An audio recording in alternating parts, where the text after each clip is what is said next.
All right. Welcome, Jill. Thank you. It's great to see you. It's good to be here. Glad to have you in Milwaukee. Thanks. For purposes of the video, I'll say that I'm Ann Basting. I'm a professor of theater in the theater department here at UWM. And here I have with me Professor Jill Dolan. I'm Jill Dolan. I teach in English and theater and gender and sexuality studies at Princeton. And she's in for the Sam and Helen Stahl Center for Jewish Studies talk tonight that you're giving tonight. And the topic is, what makes a Jewish theater artist? Yes. And I thought that would be a good first question. What, in fact, makes I know it's going to be the whole topic of your talk, right. But just give us a little I'll give you a little hint. Yeah. I'll do a teaser and a preview, and then for people who haven't seen the talk, a post. Yeah. One of the things that's interesting to me about the topic is that I don't think I can answer that question with a formula. I think what's interesting about saying what is a Jewish theater artist is the number of different ways you can look at it. So I think of it in terms of content. There are certain plays that are explicitly about Jewish topics. There are certain Jewish performers, directors, producers, playwrights who self-acknowledge as Jewish. But then there's, as someone who's a performance studies scholar as I am, in addition to the self-descriptions and the way a text might have Jewish content, I'm interested in how, probably as I'm doing that, in how we perform Jewishness in embodied ways. Sure. So one of the plays that I talk about in the talk is Death of a Salesman, Arthur Miller's play, which has no explicit references to Jewishness as ethnicity, as religion, as cultural circumstance, anywhere in the play. But Miller was Jewish. He was whether or not you can call him a Jewish playwright is another sort of interesting point of contention. But looking back at various productions of the play, some of the performers, I think, have performed it with an ethnic inflection more than others. So what's interesting for me to ask is, how does our understanding of the play change if we see it as a Jewish play, if we see the artist doing it as Jewish, if we see it as a play that tells us something not just about American identity, which is the way it's always described, but as more specifically Jewish American identity. So that's kind of what I'm interested in looking at. And one of the other questions I ask is, who cares? I mean, what are the stakes of asking these questions? Sure. What does it tell us? Why do certain scholars, critics, spectators, myself included, put some sort of value on knowing who's Jewish and if this is a Jewish play or performance or film and why?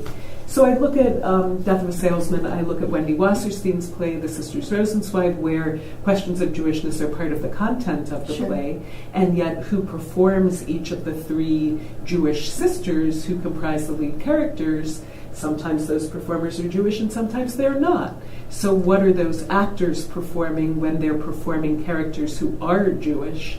And then the third example is a new play by a young playwright named Josh Harmon called Bad Jews, in which these questions about what makes a good or bad Jew is actually part of the content, and yet the actors who play the characters, 3 are Jewish and 1 isn't. And the one who isn't is actually the character who's the most Jewish identified.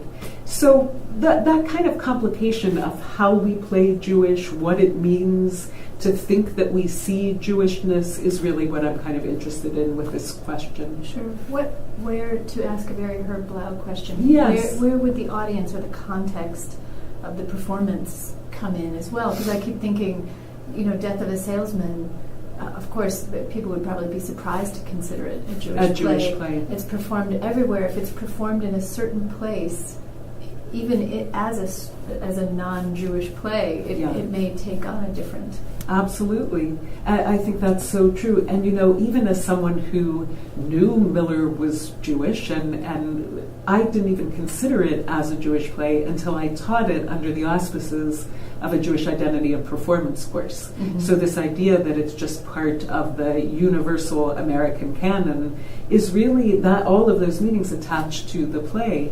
Also, I saw it recently. It's revived on Broadway all the time, and of course in places all over the world with all kinds of ethnicities and nationals and languages inhabiting that text.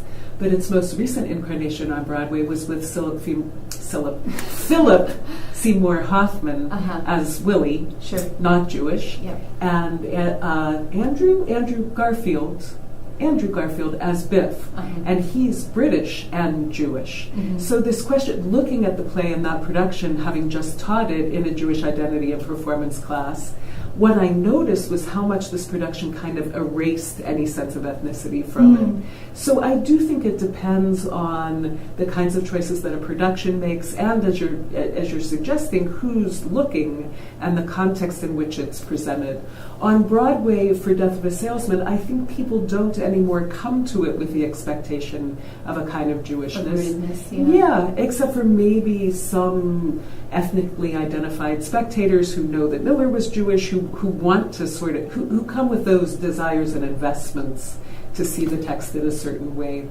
I don't think necessarily in China, where there have been many productions of Death of a Salesman, Jewishness is something that's being added to the question of Americanness there. So I think it depends a lot on context and the various self-identifications of the spectators to kind of see those things in it.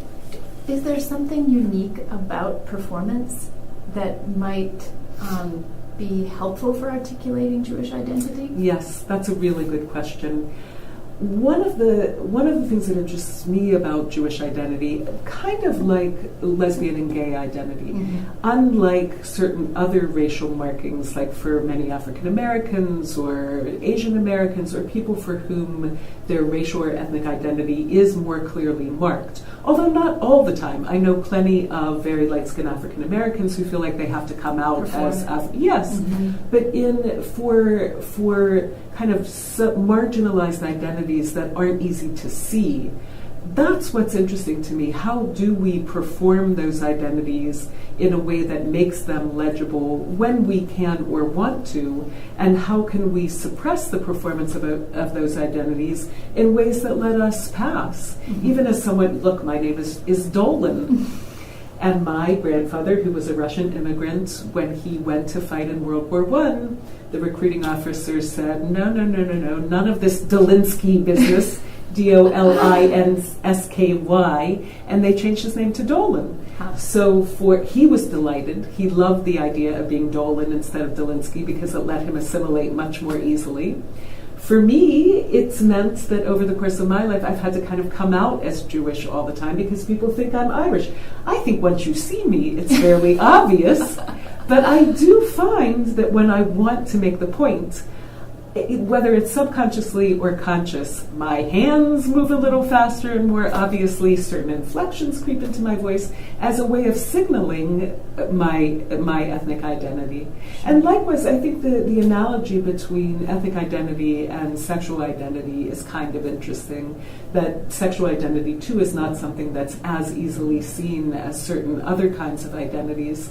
So how we signal to each other and how you know the codes and how you don't is a really interesting analog in this conversation. So where do I look for Jewish identity and performance? I look at gestures, I look at vocal intonation, I look at certain expressions, certain ways of speaking. And what's interesting, especially in the Bad Jews example, is the one woman who's not Jewish but plays the most Jewish character does a very convincing performance as a very Jewish character, which makes me ask, so what is she quoting? And why is it that she can do this so well and so persuasively? Is it because when we think of a Jewish woman like her in American culture, we think we know how that person should be performed? She does a really good job, but it raises a question for me of, is she performing a stereotype, or is she relying on and then pushing past the stereotype? So this is I'm interested in the performance of Jewishness in everyday life. But then the theater gives us this whole other frame in which to kind of self-consciously study those questions. So as a former student of yours. Which is so wonderful. I know. I was flashing back to the books in the graduate seminars, and how I couldn't read a book without writing in the margins. Yes. And it made me realize the question of what makes a Jewish theater scholar. Yes. And this idea of that we're supposed to mark in the margins and ask questions and be inquisitive. It suddenly became like your response about what is a Jewish theater artist. It seems very Jewish. And I just wonder if your own course of inquiry into theater and performance, if there's a sense of Jewish identity in your own work in that way as a scholar. That's a really good question. No, I appreciate that question for a couple of different reasons. In similarly to how I'm talking about Jewish performance, sometimes it's there in the content, and sometimes it's there in the inflection, in the performance of it. So while I would say at this point in my career, I actually am specifically interested in Jewish themes in performance, as in this talk that I'm giving, as in the fact that I'm writing a book about Wendy Wasserstein, who was a Jewish American playwright, and have a project down the line a bit on Emily Mann, who is a self-identified Jewish playwright and director, who I think would agree that Jewishness is a large part of what informs her work. So here's these two specifically Jewish topics that I'm looking forward to working on. But at the same time, if I look back at all of my work in feminist theater and LGBT theater, I would say that all of it is inflected with a kind of Jewish ethic in terms of the way I raise questions and often don't answer them, which I think is necessarily and productively Jewish, in terms of a kind of concern with the ethics of the questions and how they're phrased as well as how they're answered. And in the Utopia book, which was one of my last sort of major project, in there, it's both the ethics of the question and the fact that there's a number of Jewish theologians or philosophers who have influenced that work for me. Abraham Joshua Heschel, whose concept of radical amazement is something that I love and find very moving, and is so perfect for thinking about theater. Yeah. I'm thinking about this notion of the utopian performative, which I try to think through in that book, this sense of radical amazement being a practice or a feeling that can lead us to see the possibilities of what the world might be as well as what it is. How it can be repaired. How it can be repaired, how it can be different, which I think is a really necessary inquiry. And then Martin Buber, whose notion of the wish really informs my sense of what hope in the theater is about. So it's this, looking back from a different perspective, I can see Jewish themes in all of my work, but I do think that the inflection of my critical practice has a definite kind of ethnic investment in it as well. That's great. So with that book, I had to recall it from the library, so I'm really looking forward to reading it. Good. This question is a little bit of a stretch with the Jewish theme, but bear with me. Sure. With the notion of like Dorot, with generation to generation. Yeah. I really loved reading your address for the Lifetime Achievement Award for the Women in Theater program. And I just wonder, from your perspective of the field now, of talking to a new generation that is still facing, the derision of the arts and humanities, if it's not going to lead to a job, it's not worth anything, and public universities under assault, of the message to the next generation of theater scholars, Jewish or not Jewish. Yeah, no, absolutely. That's funny because I was just at the Center for Lesbian and Gay Studies in New York, which I used to be the executive director of, doing a public conversation with Holly Hughes, the performance artist, and it was about institutionalization. And the lovely thing about the evening was she brought students with her from the University of Michigan, where she now teaches, who performed the first act of her now 30-year-old play, The Well of Horniness. Oh my gosh. And they performed, then Holly and I did a brief conversation, and then we were joined by two of her former students who now have their own careers as performers in New York. So there was this sense of generation, there was a sense of history, and I was very moved by the occasion and by how people spoke, because I think it's so important to have a sense that these ideas, these practices, these ways of thinking about a form that, as you say, is still denigrated in American culture, not to mention the Academy, thinking about how we pass down these values and how we, what impresses me about Holly and what I hope I do is that you hope to teach people things and then you see where they take them and they run with them in directions that you can't even anticipate and wouldn't even want to because history changes so much from one generation to the next.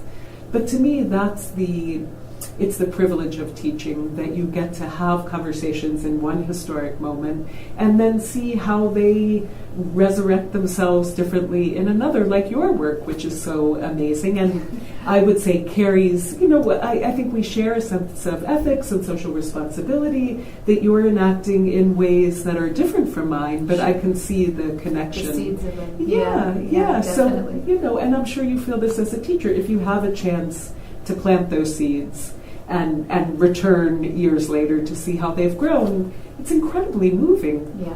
And theater does that too. So these productions happen, maybe even just once, and yet people in those audiences can be moved in ways that also generate a sense of commitment and somebody else's practice in some site far flung from the theater that you can't even imagine. That's the hope. Yeah, that's lovely. I think that's a great note to end on. That sounds good. Thank you for those lovely Thank questions. you. Oh, Thank you for sure. listening. Bye. Bye.